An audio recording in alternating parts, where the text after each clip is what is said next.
Manhattan Bank has been serving the Gallatin Valley since 1905. Started by local farmers in order to help grow the agriculture industry, Manhattan Bank has since grown into a full-service bank serving the entire valley. With branches in Manhattan, Churchill, Three Forks, and Bozeman, you're never far from your local bank. As banks are consolidating and changing, Manhattan Bank sets themselves apart through consistency and a small-town banking feel. Come see why we have been in the Valley for well over 100 years. Stop by the new building in Bozeman, see Justin Skillman and Tyler Dosher for your business banking, and Brad Whitmer for your home loans. Go Cats. Member FDIC.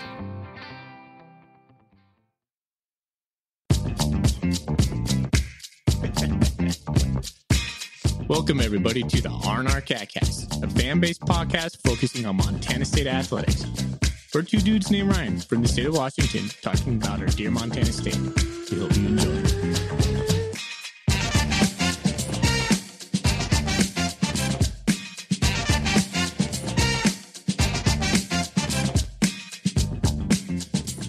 All right, welcome back, Bobcat fans. Thanks for joining us on another episode of the R&R Catcast, a special episode of the R&R Catcast. It is our first live stream episode that we've ever done, and it's going to be something. I'm one of your hosts, Ryan Foley. He's your host, Ryan Thornburg. We are the Ryans of the R&R, the Montana State affiliate of the Big Sky Podcast Network. And we want to thank our sponsor this year, Manhattan Bank, taking care of all your banking needs in the Gallatin Valley. 4 locations: Bozeman, Churchill, Manhattan, and Three Forks. A bank for the people, by the people. We enjoy being partnered with them. I'm happy to talk about Manhattan Bank anytime we get to. Thorny, this is a special episode. Not only is it like a recap of the season, we haven't talked in about a month, but this is our first live episode.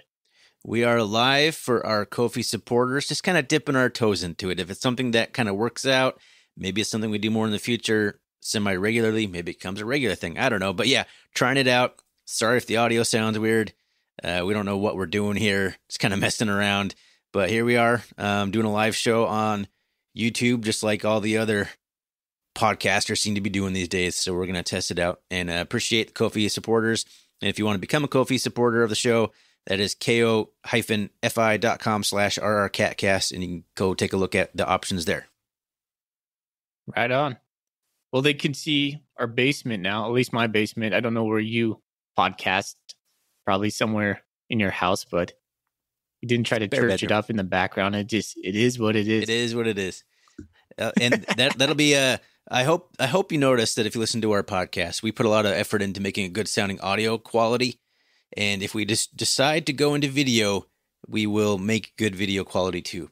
But until we decide that, we're going with whatever we got. I got my cheapo webcam, got my stupid background that's just blank spare bedroom wall with the bright light kind of shining down, being kind of in the way. Looks a little angelic or horrific. I'm not sure which one, but we'll invest more in it if that's something we go into more in the future. All right. Okay, well, let's get into a season recap rundown. So what we're going to talk about today, we'll get into the intro. We'll talk about the non-beers we're drinking. Both Ryan and I are on kind of a dry January right now. So, but we do still have something in our golden coolies. At least I do. I have nothing. Yes. Well, there you go. Fully has it.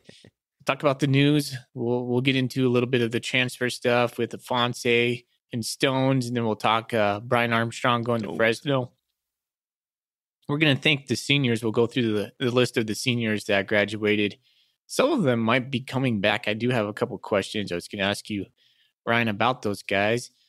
And then we're going to get into the season. We'll go back and take a look about how Ryan and I did our preseason predictions, what came true, how Montana State, ended up in the season. Pretty good if you didn't watch. And then we'll talk about next year a little bit. Maybe some needs, the quarterback play. It's just some broad topics about what we hope to see Montana State accomplish in 2023. Sounds good, man. Sounds fun. It's been a while talking Bobcat football. I've had so many things to say, but as time kind of goes on, it's like, you're less, the desire to talk about it fades a little bit. So hopefully we got some stuff still on the tip of the tongue. We got a lot to cover, It though. does re-energize you. I could feel it coming back right Yeah. now. I'm like, man, now I want to talk football. Now I want to watch football.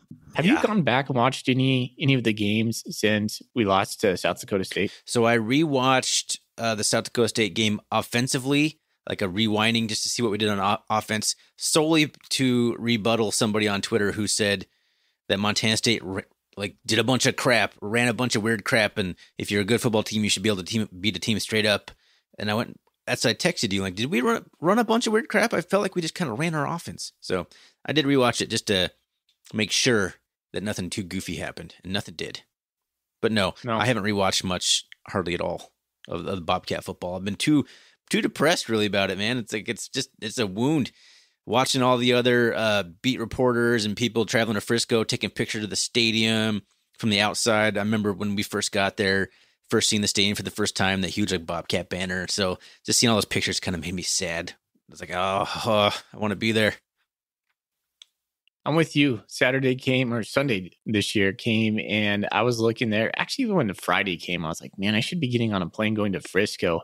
I just missed. I texted my buddy Mike that we met down there. I texted you and Pete and maybe my uncle, and I was just like, man, I just kind of feel a hole in my heart right now that Montana State is not playing in the national championship. It was such a cool experience, and I wanted to go back. And to boot, right? It was a perfect day. Like Frisco was bright and sunny. Of course, it was. People are getting sunburnt. Battle of the two ugliest fan bases out there, just whiteys, just getting rosy cheeked, completely sunburned. But I was jealous. But congratulations to South Dakota State. I mean, makes our 18-39 loss against them in the semifinals not feel that bad. Hey, they had South Dakota. Yeah. So they had a really good contingent of fans down there. South Dakota State looked like they outnumbered North Dakota State, or at least it was close to split. So they did a really good job. Kudos to South Dakota State. And losing to the national championship team again. Yeah. Well, kind of a parting thought on that. I think South Dakota State's here to stay. I mean, looking at what they got coming back. Whew. It's going to be a epic game in Brookings when we go back there in September. Big measuring stick to start off the season. I can't wait to talk about that one. Yep. All right, let's go back into what we're about to do. Let's talk about what's in our golden coolies. Hey, look, I did the little banner thing. It's hard. I have to try and remember to put up banners on the screen, too. I have to be kind of a producer also on top of this. So it's a little more on my plate, but I got it. I'm doing okay so far. Do you have a little jingle? No. Oh, no, I don't have that. Wait. Actually, I think I do. Oh, it's not working. The button's like flashing. What am I doing wrong? Yeah, we'll learn. I didn't like it. What's in your golden coolie? There it goes. I did. That was it. I have a tangerine LaCroix backed up by just a pure LaCroix.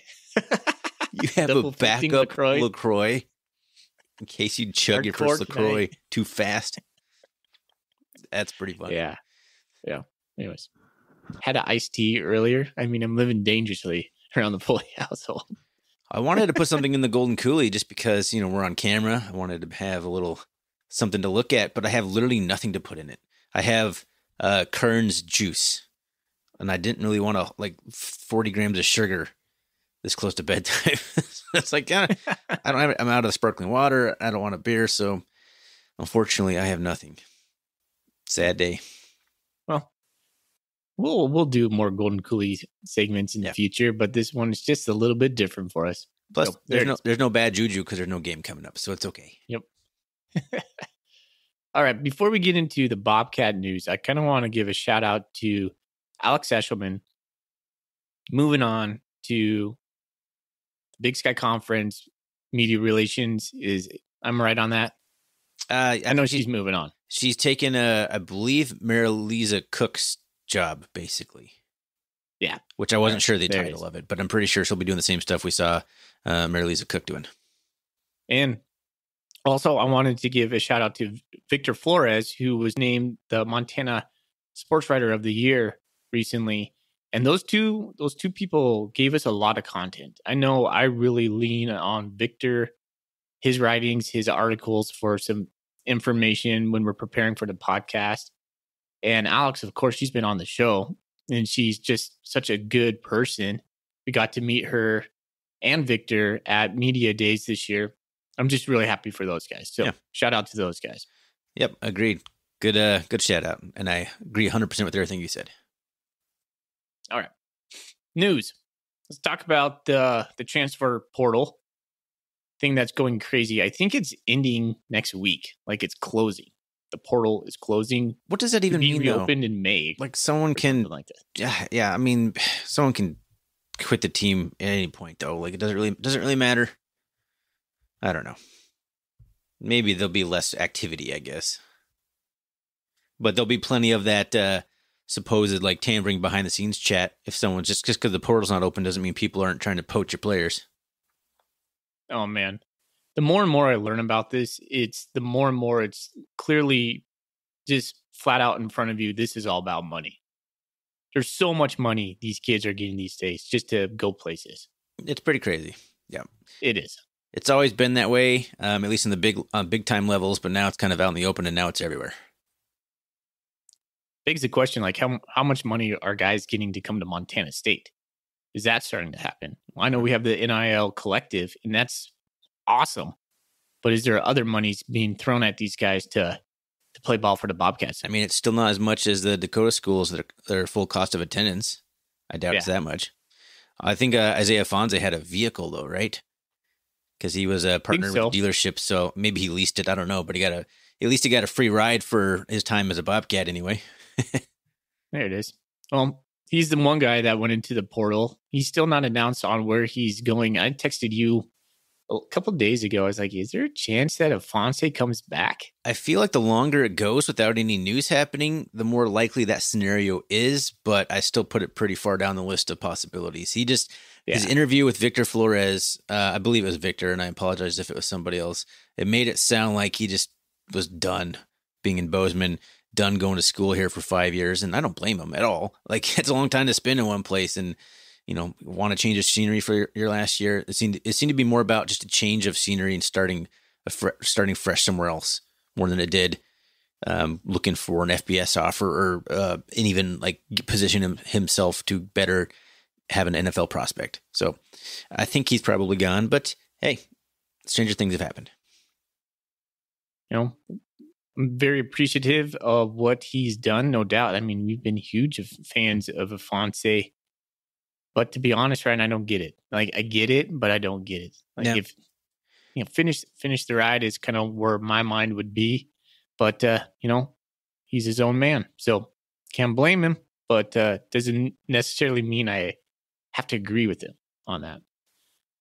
The one that hurt me the most, and Afonso's big, right? I mean, he's the all-time leading rusher. But I have a sneaky suspicion that our run game probably won't take that big of a hit, to be honest. And that's probably something maybe for a later episode that we can kind of chew on, maybe preseason kind of stuff. But Stones, our boy Stones, Blake Lesnar went into the portal all for about 5 minutes and then got scooped up by UCLA. So he's going to go see his former teammate. Oh, crap. I'm just blanking on his name right now. TJ Sessions. Yeah. Sessions is down there. So 2 Bobcats now playing for UCLA.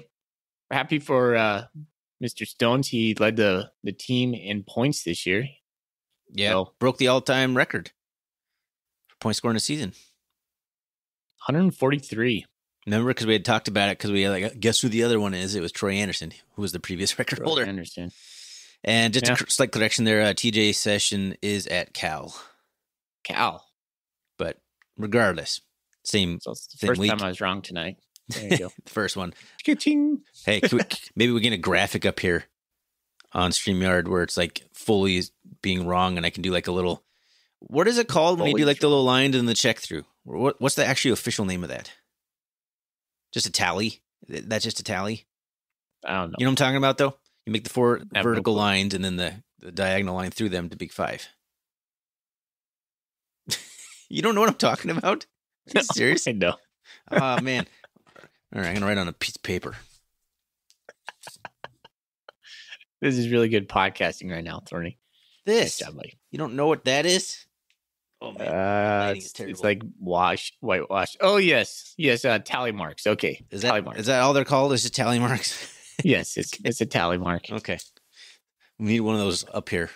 We could have one for each of us every time we say something that's wrong. All right. Well, then we need like a sound button, ka-ching, or yeah. Yep. Well, then the other big news, of course, Brian Armstrong is leaving his position as the offensive line coach for the Bobcats to go take the offensive line coach position at Fresno State, right? Same position, I believe. Yes, correct. Except he makes like 4 times as much money at a historically good program. Like Fresno State is a good, I mean, if you want to classify football in terms of like basketball, they'd be like a really good mid-major in football. So kudos to him. He's put in the work. He's put in a lot of time as a Bobcat, and he's done a great job. And by all accounts, it's very deserving of getting an opportunity to move up. Yeah, that one's tough. That hurts, though.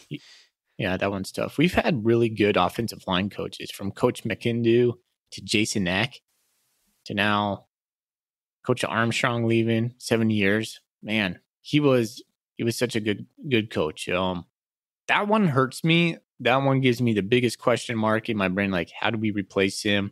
What kind of schemes are we going to run? Will we stick with the outside zone, which is something like I'm really hoping for? I've been a big fan of that since we learned about that this year. Yeah. So I don't know. A lot to keep your ears open and eyes tuned into the socials for. But have you heard any rumblings? No. Nope. Yeah, it's been kind of quiet on the Western Front for Montana State news as far as like this kind of stuff. I am concerned that there'll be a lineman or two that follow Armstrong to Fresno State. It's a valid concern, but we'll see. I think that may have happened already. Maybe it won't. And apparently, there's some big convention going on right now too, right? Like some big coaching convention going on this week, and apparently, lots of job offers are offered, and we might be hearing some more Bobcat assistants getting job offers or on their way out when this convention ends. Apparently, I'm going based on what I've been reading on Bobcat Nation. I don't follow this kind of stuff, but might not be the last coaching change. You gotta wonder when Montana's salary pool is going to be bigger, just in general, because they'll have to raise with both Montana and Montana State. Well, that's like border region type stuff, right? So I'm not sure how you even do that. I don't know how to go about how is that pool created. I don't know anything about that kind of stuff. Now, can you offer them like some sort of housing allowance? That would be very beneficial. Maybe not give them more money, but hey, we'll give you some cheap housing. That might help them out. Yeah, absolutely would. We have quite a few Bobcat players that are hanging around Bozeman. I wonder if they'd be interested. I know like JP Flynn is a coach down in Belgrade, or not Belgrade, but Gallatin Gateway. So I don't know. Depends on what Coach Vegan wants to do. He seems to bring in some outside guys from the NDSU tree. I'll be interested to see what happens. Yeah, he's probably got a young up and comer like the safeties coach we had this year was Shepard, right? I don't remember who it was. Some NDSU guy. I can't even remember now. Geez, but probably someone similar to that, I imagine. He doesn't seem to bring in the salty vets too much, outside of obviously Willie Matt Garza, but he seems to like having young and up and comers, in that same mold as Choate, where I think both of them enjoy that part of the job where they're bringing on young coaches, giving them a chance, and then like being genuinely happy for them when they move on somewhere else. Correct. Well, speaking of moving on, should we talk about the senior class that was? Thank you, seniors. Thank you, seniors. See, I got it up on my screen here.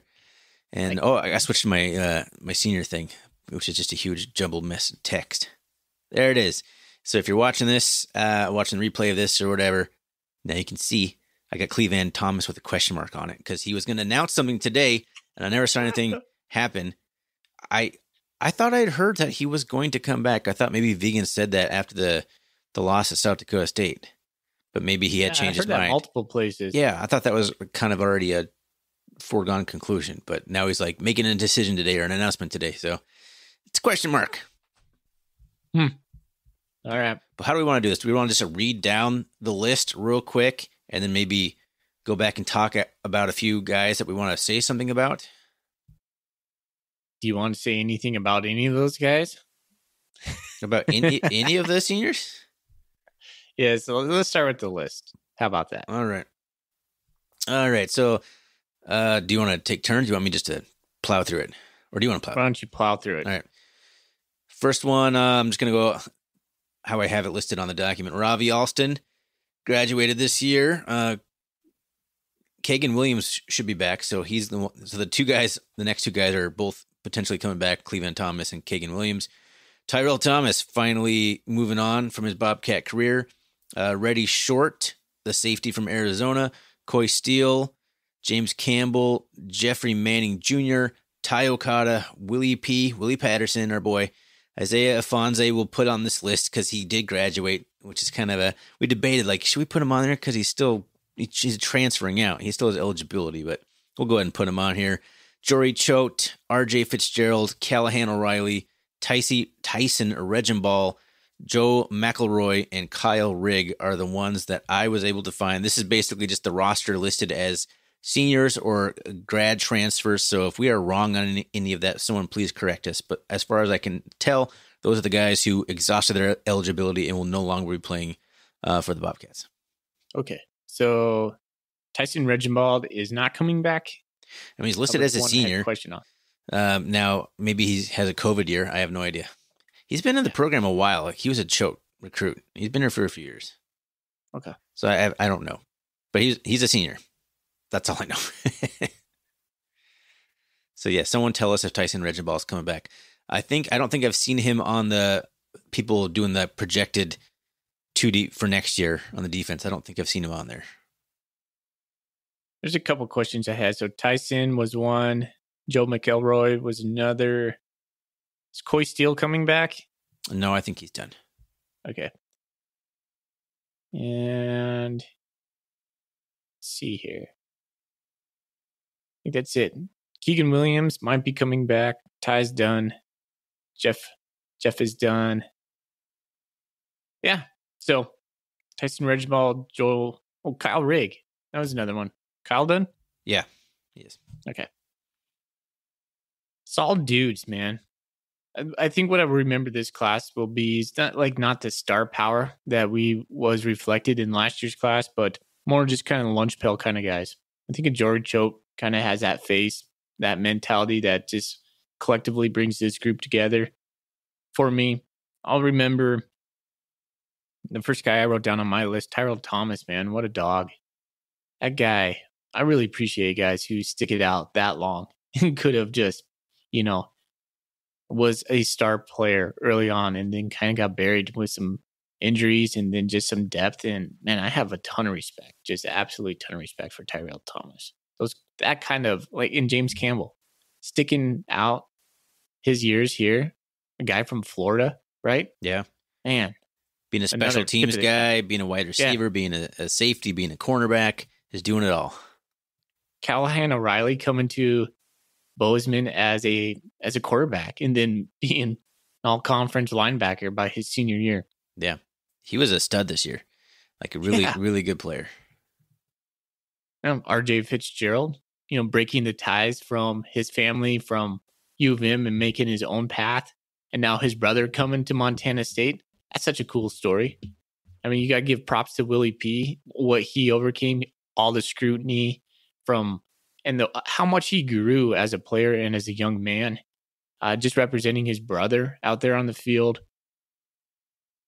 I mean, yeah. So kind of like when you start digging into the players, right? You're like, oh man, yeah, there's that story. So, wow, kind of going down old Bobcat Road right now. Yeah. I mean, you look at, obviously the guy on here that's probably the guy who's going to be the most remembered would be Isaiah Afonso. But yeah, just because his on the field performance. But this group had some really good leaders. Like you look at like RJ Fitzgerald, you look at Willie Patterson, you look at Ty Okada. Those guys were such good leaders and such good ambassadors for the program. Like those are like the guys that you're saying, like those were true Bobcats. Those guys are going to be Bobcats like for the rest of their life kind of guys. Mm-hmm. Yeah, I mean, I'm sure like James Campbell is the same way, but I mean, you just look at those kinds of guys and it's like, wow, those were guys that really stemmed the tide and just kind of handled that transition well from the Jeff Choate to Brent Vegan and kind of made that all possible with their leadership. So, oh, man, yeah, you just look at this list, you got just some memories flooding back for some of these guys, like Tyrell Thomas, like the pass breakup in the 2016 Cat Grizz game. How long ago was that? The 2016 Cat Grizz game where he broke up the pass at the end of the game against Gresh Jensen to seal the deal. You got, I mean, countless memories of Isaiah Fonse trucking people, having big touchdown runs, just being a stud. The one that probably comes to my mind first for Isaiah Fonse maybe is that touchdown run against Austin P. That one kind of comes into my mind where he just broke through the line and it's like, there we go. And then Tayokata, I'm sure you're going to agree with me on this one when he was, I don't know, he was like a sophomore, but he completely leveled Jerry Louis McGee in Cat Grizz game out on the flats. I mean, plays like that. I mean, that's what Tayokata did time after time. Like, it's a great group of seniors. And, I want to say thank you to every one of them for being a Bobcat and putting in their time, their blood, sweat, and their tears. Because it's not easy being a collegiate athlete. And they could have chosen to do it at a lot of places, but they chose to do it at Montana State. And, we're grateful for that. Oh, absolutely. We're a fan-based podcast. We appreciate these guys. That's right. This is why we do it. Gotta love it. Always going to be a Bobcat. Tip of the cap. Nice job, fellas. All right. It's moving right along, man. Yep. Season recap. Do you have the little timer up on top like I do in StreamYard? Don't. Oh, yeah. 31:28. Yeah. Do you see the little viewer icon next to it too? Nope. Okay, so only I can see that. Cool. All right. Yeah, so it's actually nice having a little how long we've been going here. We have various ways of keeping track of that normally, but it's kind of an inexact science where we both just kind of look at different clocks. But let's talk about so the season recap. Let's go ahead and I think the first thing we should do is revisit our preseason predictions. Maybe talk about a couple important games. We're not going to go game by game. That'll take forever and be kind of, I don't know, a waste of time, be boring content. But let's talk about where we picked the Bobcats to finish our win-loss records because we went through and penciled it and everything. And looking back on my entire Big Sky Conference rankings, they're kind of funny. But I don't know. What did you have the Bobcats finishing again? Let's start there. So I had them 9-2 and 7-1 in conference. I had losses to Oregon State and Weber State. I wasn't pretty far off. I mean, we ended up 12-2. So again, these don't account for playoff games. But we were 8-0 in conference, which is awesome. Yeah, we won our first Big Sky Conference championship since when? What was it, like 2010 or something like that? It may have been 2012, somewhere in that range. But hey, let's talk about that for a second before we move on. We won the Big Sky Conference championship this year. That's a big deal. Yes, we did. When we're talking about the season recap, we better talk about that. So I'm glad you brought it up because I would have hated to gone through this entire thing and not mention that we were Big Sky champs. That would have been pretty embarrassing. But total classic R&R CatCast omission, though. We do that stuff all the time. Listen back, like, I can't believe we didn't talk about the single most important topic from this thing. Happens all the time. All right, continue on. So you picked 9-2. I think we both were 9-2. We were both 9-2. I picked 9-2. I had us losing to Oregon State. That was a pretty easy one for pretty much everyone to pick. And I had us losing to Eastern. And I had us beating Weber. Back-to-back losses, man. Yep. So I had us starting 2-2, and then just rattling off a whole bunch of wins. Oh, man, I went back and looked at these today. That Oregon State lost that 28-68 final score. You and I were there. That one hurt, man. That one bad. Did. That's when I'm like, I would have never thought that was going to be a team that was going to make it to run to the semifinal with the way that game shook out. Because that was still back when the defense was just giving up gash plays because we were doing it against everybody at that point still. And we continue to do it against Eastern a little bit too. So I don't know. The season kind of took a nice turn. And that's something that Brent Vegan has done well every year he's been here, has improved as the season's gone on. Kind of some shaky starts, kind of some it's almost like they're trying things out, finding their footing, and then they get it rolling in the second half of the season. And they've done it every year, and I have no reason to believe they won't do it next year either. But I got to keep that in mind when I'm doing my preseason predictions next year. For next year, it's like, all right, we might struggle a little bit out of the gate, but by the time we're at game 7, 8, 9, we'll be a different team. So that's what it feels like. I feel like we're such a different team than we were against Oregon State. By the time that we played South Dakota State, William and Mary. Well, we really had a chance to kind of refine the 2-quarterback system, and I think that was kind of the linchpin for this whole season, although we weren't able to run the 2-quarterback system because either Sean Chambers or Tommy Mellott rarely were kind of healthy at the same time. Did not happen very much. And I actually wanted to go revisit that. How many snaps or how many minutes were they even available together? It just seemed like it was one or the other. But that was so hugely important to have a guy like Sean Chambers, because we probably lose a game or two, if not. Yeah, he was the X factor in this season for me.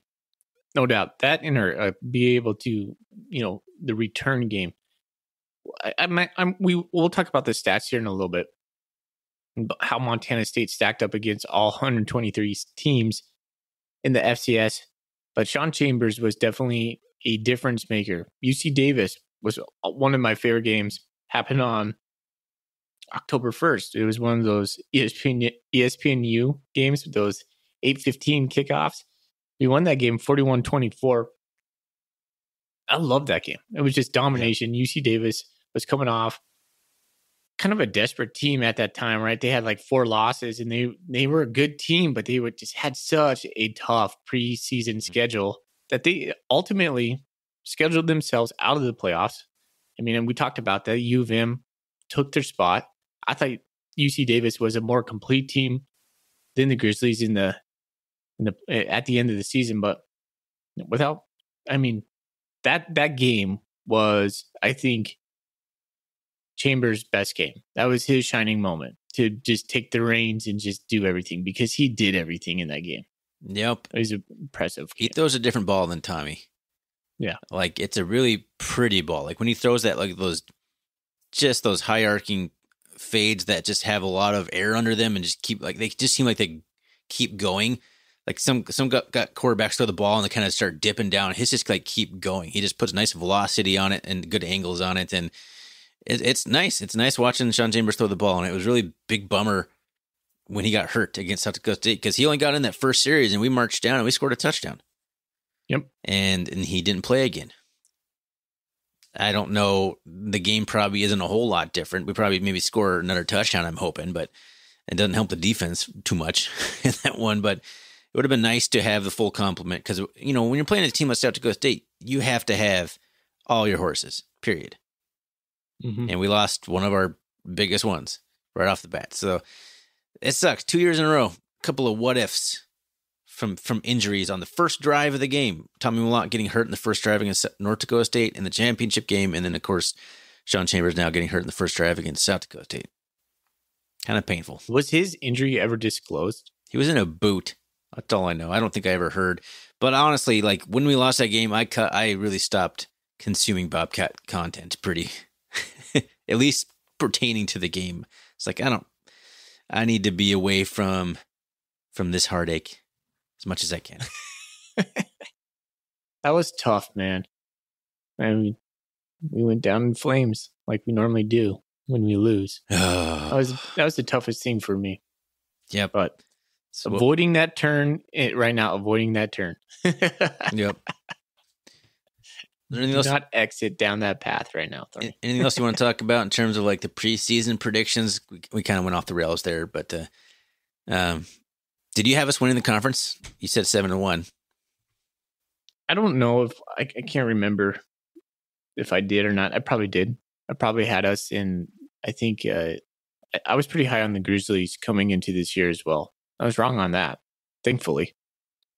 I remember talking about this. I'm looking back at my notes. I had a big log jam, but I had Montana State winning the conference outright at 7-1, because I had SAC being 7-2, or I'm sorry, 6-2, the Grizz being 6-2, and I had UC Davis being 6-2. And I was trying to figure out like the tiebreaker between them. I was like, right. SAC beats Montana, but UC Davis loses a sack. I was very confused. But Montana State, I had them winning that conference outright, so that prediction came true for me. Yes, sir. 7-1. Did it even better. 8-0. Well, we didn't win it outright though, but we did share it. I think our friend Boston Bobcat has a good question on kind of this topic, right? Yes, this is a great question. And why don't you talk about it? Damn it. I was hoping you would, because I didn't prepare an answer for as much as I was hoping. But Boston Bobcat put out a poll on Twitter. He's a really good Bobcat Twitter follow. If you're not following him, he's Boston_Bobcat. He said, in lieu of a I'm proud to be a Bobcats tweet, because that's what everyone was doing, because this is like right after the loss. He said, here's a question to springboard us into the 2023 season. Which team did you view as a better success? The 2021 team that lost to the Grizz, did not win a Big Sky championship, and he phrases it no national championship, but I think it should be rephrased runner-up. They made it to the national championship, because I think he's kind of, putting a little bit of leading bias into this. But then he has the 2022 team, Bobcats, win Brawl the Wild, win the Big Sky Conference Championship, but lose in the semifinals. So which one do you view as a better success? And I initially voted this year. What popped to my mind, because you beat the Grizz, you had the Big Sky Conference Championship, but I think part of my thinking when I voted that was too is that I didn't have super high expectations for this team this year. I know I just said that I picked us to go 9-2 and win the Big Sky Conference, but I didn't feel like we were like a team that was going to make a big run necessarily. It just, that's what happens sometimes when you actually look at the schedule and put the pen to the paper. Like, yeah, we can beat this team. Yeah, we can beat this team. All the crap. All right, we're going to be 9-2. Like, you start looking at the games. I just didn't think we were there's no way we could be as good as last year. We lost Troy Anderson. We lost Daniel Hardy. We lost Chase Benson. We lost Lewis Kidd. We lost so many players, and I had concerns about the offensive line. So this year, to me, was a big success in terms of beating my expectations. But it's hard to say that when you're comparing a year where you made it to the national championship against a year where you didn't make it to the national championship. How can the one where you didn't make it be more of a success? 80% of the people in that poll voted for the latter this year as a better success rate. And I wonder if he would put that poll out today, if it would be the same. I'm guessing it would be different. We were better in some facets this year than the team. Our rushing offense was even better this year. And that was one of the pleasant surprises, right? Because we were all wondering about our offensive line. So that was awesome. But our defense went way down. Our defense was way better the year before. Well, this is a tough one. I don't know. I might be a coin flip. I think you could convince me both ways. Yeah. I mean, it's close. It's close, I think. I don't put as much importance on the Grizz game as a lot of other Bobcat fans do, which probably makes me an outsider. I don't know. But we almost found out last year the age-old question, would you rather win a national championship or beat the Grizz? I can unequivocally say I'd rather win a national championship. We were there. I wanted that. Heck yeah. I didn't. Heck yeah. When you were in Frisco, I wasn't thinking about Cat Grizz, man. I was thinking about winning the national championship, and even losing it. Oh man, yeah. Just if losing Cat Grizz guarantees we go to the national championship, I'll lose to the Grizz every year. If it guarantees that you go to Frisco, which is impossible. That's an impossible scenario. I'm saying that's how I feel about the matter. I'd rather win a national champ. I'd rather have a chance to win a national championship than a guaranteed win against the Grizz. Once we tasted the national championship, once we got there, you and I looked at each other after that game. We're like, we just got to get back. Yep. There's nothing more I want than just to get back. Yeah. It was fun, man. It was a fun trip, and coming so close, and it's just we haven't had that happen really in our lifetime. We were both alive in 1984, but it doesn't matter for much, right? 1 year, I was one. So I want to see that in my life. I want to be there, and I want to see it. And that, I mean, I've seen us beat the Grizz. I've been in Bozeman. I've been in Missoula when we've beaten the Grizz. I want to see us win a national championship. That's something I haven't seen. Absolutely. That's the number one thing I want for the Montana State Bobcats.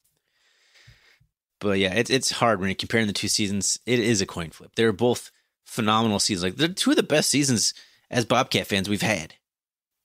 Yeah. In the last 20 years. Since we went to college, like, they're up there, if not the top two. I would say this one was a little bit more surprising, just to see how well we dominated later on in the year. Yeah. This was affirming for Coach Fegan in many aspects, especially for me. But getting to the national championship last year was so special because we felt so down after the Cat Grizz, and then the turn of Matt McKay leaving and then Tommy Malott coming on it was like two different seasons. Mm-hmm. And then the way our defense played in those games, like beating South Dakota State with all their guys, they had such a run, right? So, and then just the unfortunate luck of Tommy going down in Frisco. Oh my gosh, it just seems almost like such a parallel to what happened this year. Woo, weird, right? Yeah. But it was kind of funny. Mark Gronowski, the quarterback for South Dakota State, suffered the exact same fate in the spring national championship. He got hurt on the first series against Sam Houston State, who would go on to win the game. So one of the two guys was going to get their chance at revenge on it, and unfortunately, Gronowski was the one who did it. But man, overall, what a great year! I want to ask you a question. What was your favorite single moment from this year? Could be a play, could be a game. Pick a snapshot in time. If I go early season, it's probably Sean Chambers going untouched against UC Davis, like first or second series of the game. Yeah, the one where he carries it off to the right side and just starts galloping and there's nobody there and just outruns everybody. Yeah. That was a good one. Middle of the season, late part of the season, probably watching Marquis Johnson run wild against Cal Poly. We put up 72 points against Cal Poly. You don't remember that, but we put 72 to 18 or 72 to 28. We could have put more. We could have put more. The pass from the Alaskan Assassin to Trayton Pickering in the Cat Grizz game is probably my favorite, though. It has to be, man. Like, two of the guys who do all the dirty work connecting with each other on that touchdown, pretty special. What about you, bud? I mean, I was there in Bozeman for Cat Grizz, so that one's number one for me because I was there. I was there for game day. Game day was here this year. Let's not forget to talk about that. How big of a deal that was. That was pretty crazy. College game day coming to Bozeman. But yeah, I went out there for that and then seeing the game in person. Like, to me, just being there, we don't get to do that as remote fans who don't get to go to Bobcat games very much. So that was very special for me. So that one's my favorite moment. But there's so many good moments from this season. The UC Davis game is up there. The touchdown Tommy pass at Northern Arizona to win the game, in a game that we, by all accounts, probably should have lost. We played pretty awful for 3/4 of that game. But man, I just jumped out of my seat when he made that pass. I thought we were dead in the water because of the previous play. Like, this is just not good. None of this is going to work. And all of a sudden, just throws a dime to Taco Dowler, right? Yep. On the run, he gets past the two defenders. What a great play. What a season full of great moments and great plays. And it's an unforgettable season that I'm not soon going to forget. So that Northern Arizona game was my least favorite game to watch this year. It was terrible. But that play made you just jump out of your seat. Guarantee it, right? I bet you jumped out of your seat. Or were you walking around the outside? Were you not even watching at that point? I was watching that play. I watch them all, just not all live. Not live, okay. Well, you don't get the full emotion though if you watch a play like that on replay that you missed the first time. Gives me the big feels. Sometimes I have to walk it out. All right. Well, let's not get into the season going forward as far as like play by the schedule. That's what I'm talking about for 2023 because it's going to be a doozy. There's a lot to talk about. Yeah. But I do want to talk a little bit about going forward. Like, what do you want to see like improved? First next question year. is, do you have, is this where you want to talk about your stats? You mentioned you want to talk some stats. You know what? We probably should, before we talk about next year. Let's do a quick recap of where Montana State ended up this year. Do you have a link And for for me? the I can put it listeners- on my screen here. You might be able to. I'll start talking about it, but for the listeners, this might give you a kind of a broad view of where Montana State needs to do some improvements. So I'm going to throw a lot of numbers at you, and what you should know, and what you probably can't see, is this was a ranking of all 123 FCS schools. So if I say Montana State is fourth, that's fourth out of 123. All right, we'll start it off. Total offense, Montana these are all national ranks again. They were fourth in total offense with 495 yards per game. I'm not going to read them all, but I'm going to read just a couple of things. We ended up second in rushing offense. Thorny, I don't understand that, man, that we ended up second in rushing offense. I thought we ended up eclipsing Davidson, but somehow we did not. It's because we got shut down by the Jackrabbits completely. 54 rushing yards will tank your average pretty quick. That's a good point, man. All right. Let's see. Going down, we had the third ranked scoring offense of 42.9 points. Total defense, we were 49th. So that's not good. Team passing defense, we were 69th. We allowed 137 yards to the air. One thing we were really good on was our turnover margin. We were third. And I don't know what 1.14 means, but probably generating turnovers per game. I guess that's what that would be. On fourth down conversion, we were sixth in the nation. And let's see. Well, here's some bad stats for you. Our red zone defense, out of 123 teams, we ranked 118th. Ooh, that's not good. That's not good. So, net punting. Here's something to think about, Thorny. Good old Bryce Layton averaged 32.31 yards a punt. We were 109th out of 123 teams in punting. That's net punting, right? Net punting, yeah. Yep, so that's returns. First down defense. We gave up a ton of first downs. Our defense gave up a ton of first downs. We ranked 113th out of 123. Yikes.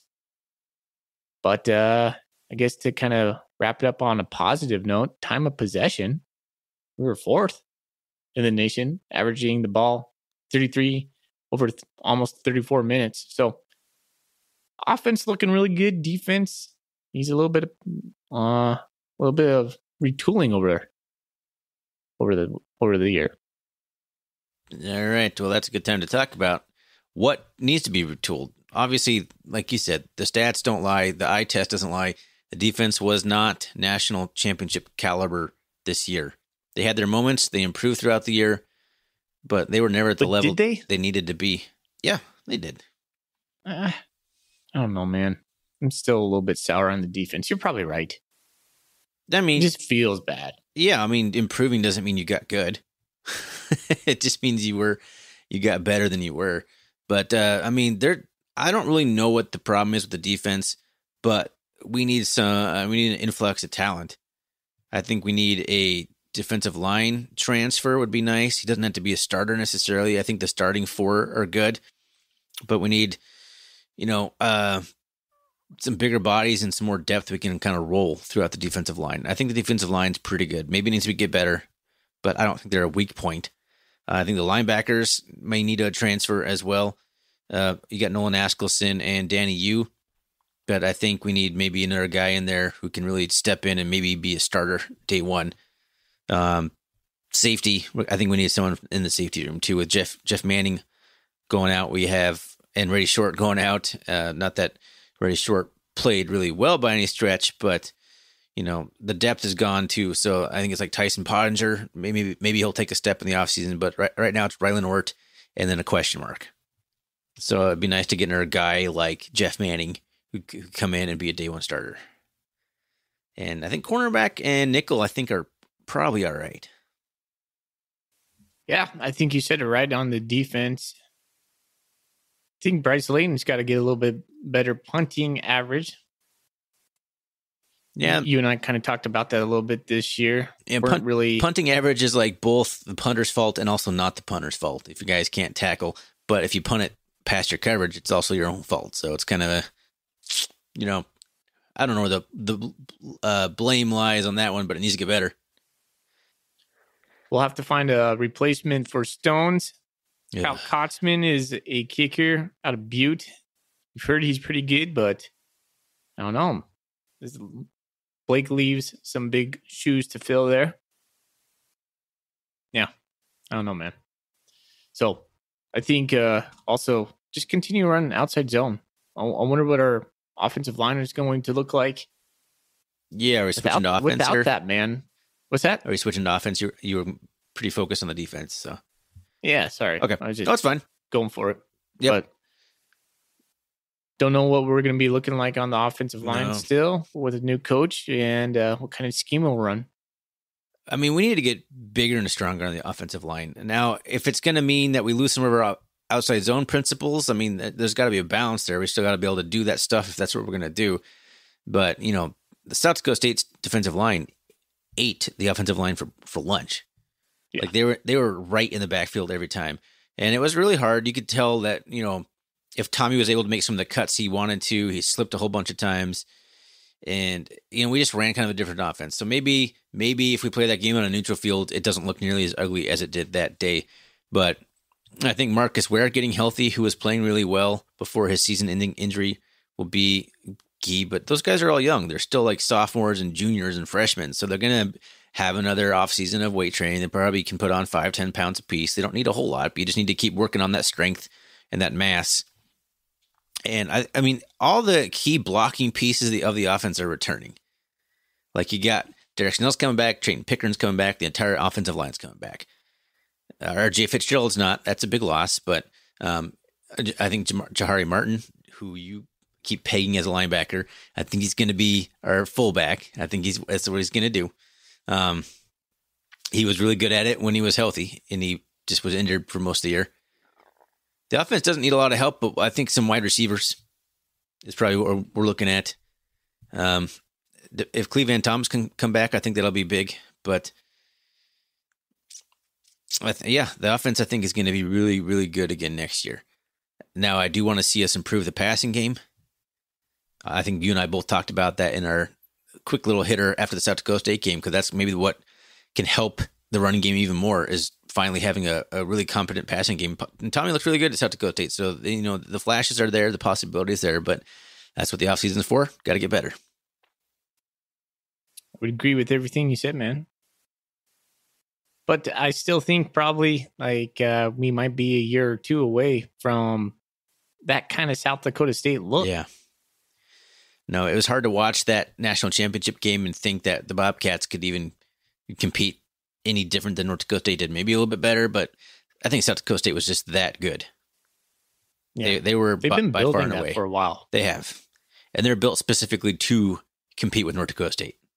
Yeah.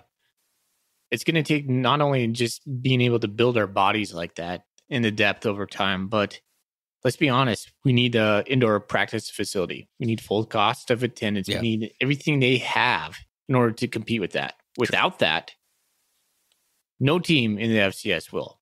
And that's what sets the FCS, that's what sets the North Dakota and South Dakota states apart from what we have here at Montana and University of Montana. Yeah. It's just simply that. We have the atmosphere, the game day atmosphere. We have the stadiums. We're missing the indoor practice facilities. The Grizzlies are building theirs. Ours is, just in talks right now. We hear things, but we haven't seen anything yet. And then full cost of attendance. Jeff Choate was beating that drum 2-3 years ago. We need to get that done. Yeah. So we're at some deficits. Full cost of attendance changed a little bit, though, with NIL. Jeff Choate wasn't talking about NIL stuff. Because now we have basically NIL deals for all the players, which is good. It's going to be weird, though. So I think the rich just keep getting richer in the FCS, and then there's a huge gap underneath that. Like if North Dakota State, South Dakota State decided to go to the MAC or FPS, and that would just level a playing field for so many schools at that point. Montana State, University of Montana goes to the Mountain West. That would level so much for a lot of schools. It would. But you have about four teams in the upper echelon right now that have the facilities, support, money that just kind of allow them to do what they do. Yeah. The combination of tradition, facilities, resources, fan base. There's not a lot of schools. There are some schools that have plenty of like resources right now and up and coming schools, but they're new to the FCS. So I think Tarleton State would be one of those ones to keep an eye on. But you're right. Like there's right now it's pretty stratified, but stratified, but it also is in the FBS too, man. It's like kind of happening everywhere. Like COVID and then everything since COVID has really kind of separated the haves and the have-nots even more. The NIL deals and how they handled playing football or not playing football. Montana State's always in a lucky position where we don't typically have to schedule an FBS game too, because law schools have to do that, and there's already one loss on your resume. Like if we played San Diego, we're the number 2 seed. And we don't play South Dakota State. Because we played Oregon State and because we lost to Oregon State, I mean, you can also say because we lost to, no, that's the only team we lost to, right? Jeez. What am I talking about? Yeah, if we don't play Oregon State, we're undefeated. We get the 1 or the 2 seed. And we're back in Frisco. Most likely. So, I mean, it comes down to that kind of stuff, man, in the FCS. It's how crazy the seeding goes. But Montana State's right there. Again, primed to do it again. And with this new look FCS with James Madison gone, Sam Houston State gone, the top tier programs keep leaving. It's attrition. Montana State's on top by default almost in the upper echelon. If we're in the FCS in the 5 years and the indoor practice facility is done, maybe renovations on our stadium are beginning, because look at the press box side, man. That thing needs to be overhauled. There's going to be some major renovations done to Montana State's stadium probably in the next 15 years that, just going to update it. Montana State would just be at the top of the FCS as far as facilities, but I think that we will be going FBS. We've talked about that, but yeah, I don't know. I think the FCS is interesting.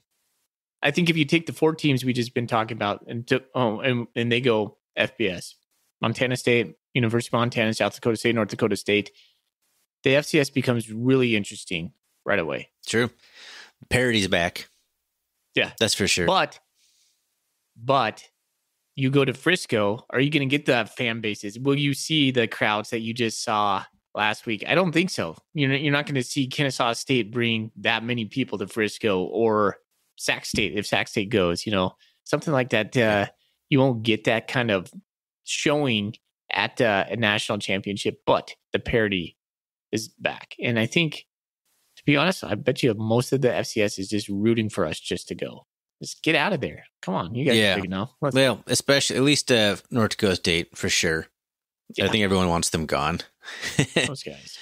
I'm kind of hoping this is the beginning of the end for them, and Matt Ince is kind of the guy who leads the ship down, go down with the ship.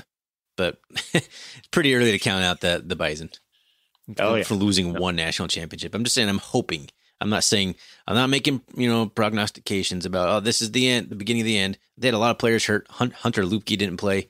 I mean, they're still going to be good. They were supposed to have Trey Lance this year too. I think that derailed the Bison. He would have been a junior this year. Wow. They should have had Trey Lance for 4 years. They would have been unstoppable for 4 years, Trey Lance. Hard to think about that, man. Yep. Cam Miller is no Trey Lance. What? You don't say. No. Man, yeah. Final thoughts. Next year, I'm optimistic. We got some work to do in the offseason, but it's a lot less of a personnel transition than it was from last year to this year. Yeah. Vegan seems more settled. I think he feels, at least when I was around him, just feels more confident. Yeah. So he should be, man. Happy to see that. He has 3 FCS losses in his entire career. North Dakota State in the national championship, South Dakota State in the semifinal, and then the Grizz last year. That's it. Don't tell anyone.